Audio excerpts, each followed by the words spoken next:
Welcome to வித்திமா kitchen. வாங்க, இன்னைக்கு நம்ம வீட்டு ஸ்டைல்ல ஒரு வெங்காயத்தாள் சாம்பார் பார்க்கலாம்.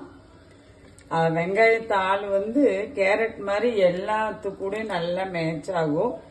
இதுல காய்கறிகள்லாம் போட்டு வைக்கிற ஒரு சாம்பார் உண்டு, நம்ம சும்மா வைக்கிற டிஃபனுக்கு வைக்கிற சாம்பார் உண்டு. நிறைய வெரைட்டியா செய்யலாம் நம்ம வெங்காயத்தாள்ல. நல்ல உடம்புக்கு நல்ல ஹெல்த்தியான ஒரு ஃபுட்டு. நான் இப்போ ஒரு வெங்காயத்தாள் சாம்பார் காட்டுறேன். நம்ம வீட்டில் வைக்கிற ஸ்டைல் காட்டுறேன், பார்க்கலாம். பாருங்க, நம்ம வீட்டுக்கு தேவையான அளவு நான் பருப்பு போட்டிருக்கேன். அதுல ஒரு தக்காளியும் பொடியா கட் பண்ணி போட்டு அதுவும் வெந்து வந்துருச்சு. குக்கர்ல விசில் விட்டு இறக்கிட்டேன். அதுலயே 2 பல்லு பூண்டும் போட்டுட்டேன். 2 சின்ன வெங்காயம் போட்டிருக்கேன். 1 ஸ்பூன் விளக்கெண்ணெய் ஊற்றிருக்கேன். 1/4 ஸ்பூன் மஞ்சள் பொடியும் போட்டு நான் வேக வச்சு எடுத்து வச்சிருக்கேன். வாங்க தாளிப்பை பார்க்கலாம். இப்போ பார்த்துடலாம். நான் 1.5 ஸ்பூன் எண்ணெய் ஊற்றிருக்கிறேன். பாருங்க, கடுகு பொரிஞ்சிருச்சு. இவ்வளவு ஜீரகம் போட்டுக்கிறேன். இவ்வளவு வெந்தயம் போட்டுக்கிறேன். கருவேப்பிலை, வெங்காயம் நல்லா ஒரு கைப்பிடி அளவு.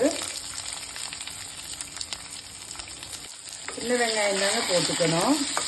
சின்ன வெங்காயம் போட்டாலாம் நல்லா இருக்கும். சிலப்போ வெங்காயம் தாளிலேயே அதோட வெங்காயம் கூட கிடைக்கும், அதுவும் போட்டுக்கலாம். அதுவும் போடணும். அது போட்டாதான் நல்லா ஃப்ளேவர் இருக்கும்.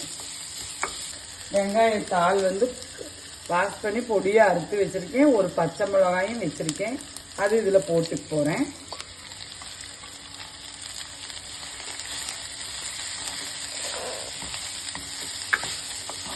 வணங்கட்டும். தக்காளி பருப்புல வேக போடாதவங்க இதுல பொடியா அறுத்து கட் பண்ணி இந்த டைம்ல இதோட ஒன்னா வணக்கிக்கலாம். வெள்ளை பூண்டு அதே போலதான்.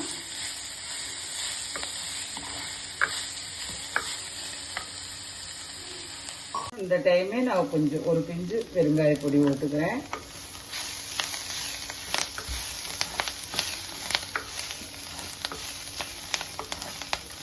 இந்த டைம் இந்த சாம்பாருக்கு தேவையான புளி ஊற்றிக்கிட்டோம்.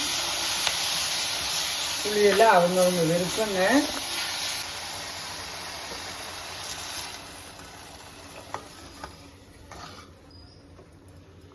கொஞ்சம் வேகட்டும்.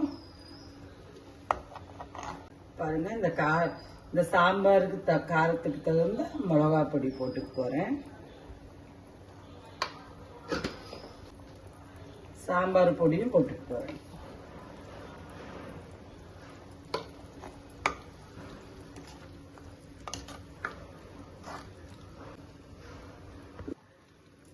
பாருங்க, நல்லா வெங்காயம் எல்லாம் அரை பாகத்துக்கு மேலேயே வெந்துருச்சு. நான் இந்த டைம் பருப்பு தக்காளி எல்லாம் வேக வச்சதை ஊத்திக்க போறேன்.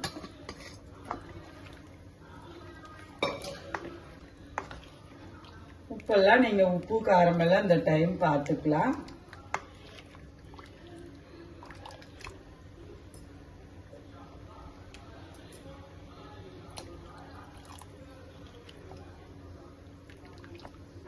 இந்த வெங்காயத்தாள் சாம்பார் நம்ம வெங்காயம் சாம்பார் வைப்போம்லவா, அது கொஞ்சம் லூஸா தான் வைப்போம். ரொம்ப கெட்டியா வைக்க மாட்டோம். நம்ம சாப்பாட்டுக்கு வைக்கிறது அந்த மாதிரி கொஞ்சம் லூஸா வைக்கணும், ரொம்ப கெட்டியா வைக்க கூடாது. நான் உப்பு போட்டுறேன். வெங்காயம் வணக்கி விட்டோன்னே வெங்காயத்தாள் வேகும் போதே உப்பு போட்டுக்கலாம். இப்பவும் போட்டுக்கலாம். கொதிக்கட்டும், பார்க்கலாம். பாருங்க, சாம்பார் நம்மளுக்கு ரெடி ஆயிருச்சு. இவ்வளவு லூஸ் வேணும், அப்பதான் இந்த சாம்பார் நல்லா இருக்கும். இப்ப நான் மல்லித்தலை போட்டுட்டு அடுப்பை ஆஃப் பண்ணிட்டேன். பாருங்க, சாம்பார் எவ்வளவு லூஸா இருக்குன்னு. இந்த சாம்பார் நம்ம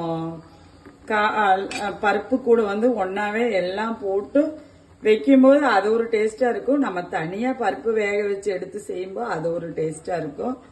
வாங்க, நம்ம வீட்டுல சாப்பிடலாம். நன்றி, வணக்கம்.